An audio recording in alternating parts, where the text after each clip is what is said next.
সমস্ত সেক্টরে তারা বিদ্রোহ করেছে এবং তারা ভাগ করেছে, বৈষম্যের শিকার হতে হয়েছে। আজকে আমাদের যে সেনাবাহিনী এবং আমাদের ভোটার কার্ডের মধ্যে যে আজকে আমরা কথিত গল্প শুনি, এই গল্পের আড়ালে অনেক বড় নাটক রয়েছে। একই সাথে আমাদের 57 জন চৌকস আর্মি অফিসারকে হত্যা করা হয়েছে, একই সাথে তাদেরকে বিডিআর বিনা অপরাধে বিভিন্ন সেক্টরে বিডিআররা ছিল, তাদেরকে পানিশমেন্টের আওতায় নিয়ে গেছে।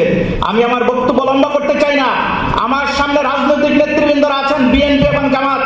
আমি বিনয়ের সাথে বলতে চাই, আপনারা এই বিপ্লবকে যদি ধরে রাখতে চান, আপনাদের ভূমিকা অগ্রণী, কারণ রাজনৈতিক ব্যক্তিরাই দেশ পরিচালনা করে। আপনারা ভাই ভাই মিলে থাকবেন, যদি মিলে থাকতে পারেন তাহলে আওয়ামী লীগ আর কোনোদিন ক্ষমতায় আসতে পারবে না। আর আমি পুলিশ বাহিনীকে আহ্বান করতে চাই, আপনারা অবশ্যই পুলিশের ক্লিন ইমেজ ফিরিয়ে আনবেন। এবং আমি বিনয়ের সাথে বলতে চাই পুলিশ কমিশনারকে, আমরা যারা মানবাধিকার সংস্থায় কাজ করি, আপনাদের ট্রাফিক বিভাগের কেউ যদি থাকতো এই বিষয়টা আমি তুলে ধরলে ভালো হতো। আমি ডিএমপি কমিশনারের মাধ্যমে আমি বলতে চাই, আপনাদের ট্রাফিক ব্যবস্থা নিয়ে পুনর্বার ভাবা উচিত। আমাদের সারা বাংলাদেশে 12,500 ওয়ার্কার আছে। আপনারা যদি আমাদের কাছে সহযোগিতা চান, অবশ্যই আমরা বিনা শর্তে সহযোগিতা করব। মেইন রোড ছাড়া অনেক গলি রোড আমাদের কাছে সহযোগিতা চান, অবশ্যই আমরা বিনা শর্তে সহযোগিতা করব। মেইন রোড ছাড়া অনেক গলি রুট আছে, ছোট ছোট রোড আছে, যেগুলি ঘন্টার পর ঘন্টা গাড়ি আটকে থাকে, শুধু 3টা বা 4টা রাস্তার মোহনা হওয়ার কারণে। তাদেরকে ব্যবস্থাপনা যদি করিয়ে দেওয়া যায়, তাহলে এই মানুষগুলি স্বাচ্ছন্দ্যে ঘরে ফিরতে পারবে সারাদিন পরিশ্রম করে।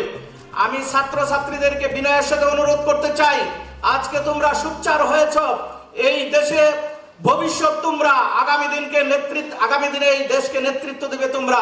অবশ্যই তোমরা শিক্ষিত হবে না, তোমরা সুশিক্ষায় শিক্ষিত হবে, তাহলে এই বাংলাদেশ সোনার বাংলাদেশ রূপান্তরিত হবে। তোমাদের প্রতি বিনয়ের সাথে আমি জানাতে চাই, তোমরা শ্রদ্ধাশীল হবে শিক্ষকদের প্রতি। আজকের শিক্ষা ব্যবস্থা নিয়ে শঙ্কিত বাংলাদেশ, আমরা চাই আগামী দিনে শিক্ষা ব্যবস্থা চেঞ্জ হবে।